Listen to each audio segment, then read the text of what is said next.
আলাইকুম রহমতুল্লাহ। সম্মানিত প্রিয় বন্ধুগণ, আমাদের মির্জা ফখরুল ইসলাম সাহেব তিনি এখন নতুন ডগবাজি নাটক শুরু করেছেন। আসলে সামনে তো রাষ্ট্রপতির নির্বাচন, তাই একটু তিনি ভালো সাজতেছেন। তিনি বলতেছেন যে শুধু প্রধানমন্ত্রীর পরিবর্তন হয়েছে, আর কিছুই পরিবর্তন হয়নি। আগের মতো সুদ ঘুষ চলতেছে, এমনকি আগের মতো জুলুম অত্যাচার চলতেছে। বিএনপি কিছুই পাল্টাই নেই ক্ষমতায় এসে, তিনি এই কথা বলতেছেন। আসলে তিনি এই কথা বলতেছেন না, ওনাকে বলানো হচ্ছে। আমার মনে হয় তলে তলে নি মির্জা ফখরুল ইসলামকে রাষ্ট্রপতি দাহ্য হয়ে গেছে হয়তো, আর না হয় তিনি হুট করে এখন এসে এই কথা মায়াকান্না করে এই কথা বলার কারণটা কি। তিনি বলতেছেন আমার বয়স হয়ে গেছে, আমি চাই এখন একটু পরিবর্তন চাই। আর যিনি এই কিছুদিন আগেই যে মানুষটা বলেছিল যে কোরআনে কোনো রাজনীতি নেই, এই কথা বলে জামাত ইসলামকে নিয়ে কত হেনস্থা করেছে, কত বাজে কথা বলেছে এই মানুষটা, এখন তিনি মায়াকান্না করতেছেন। এমনকি এই বিএনপিরা জুলাই যোদ্ধাদের বিরুদ্ধে কথা বলেছে, যাদের গায়ে পা রেখে, যাদের রক্তের উপর পা রেখে তারা ক্ষমতায় এসেছে। এমনকি তারা জুলাই সনদও অস্বীকার করেছে। আর এখন এসে মির্জা ফখরুল ইসলামে তিনি মায়াকান্না করার কারণ কি?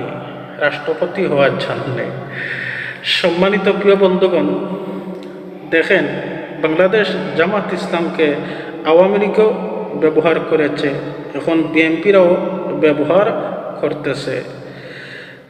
এই জন্যে দেখেন না, বাংলাদেশ জামাত ইসলামকে দাবাইয়া রাখার জন্যে বিভিন্ন নারী দিয়ে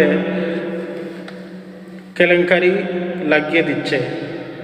এমনকি বিভিন্ন সিনেপেশার মানুষকে হুজুর সাজিয়ে নারী দিয়ে ভিডিও করে ভাইরাল করে দিচ্ছে, আর নাম দিচ্ছে বাংলাদেশ জামাত ইসলামের লোক।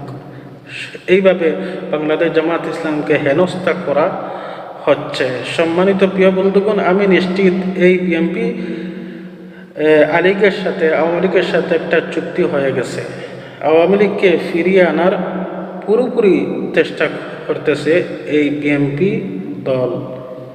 সম্মানিত প্রিয় বন্ধুগণ, দেখেন এই বিএনপির দ্বারা অতীতেও দেশ সুন্দর চলে নাই।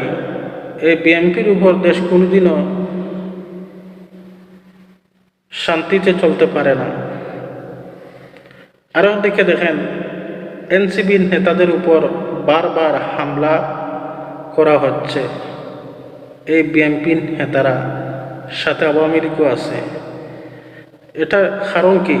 যাদের কারণে আজ আপনারা ক্ষমতা এলেন, আজ তাদেরকে হামলা করতেছেন, মারধর করতেছেন।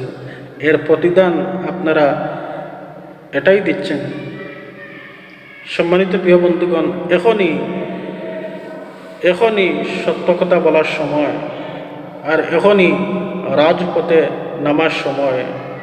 আমাদের দেশ এখনও পরিবর্তন হয় নাই এবং ফ্যাসিবাদও এখনও রয়ে গেছে।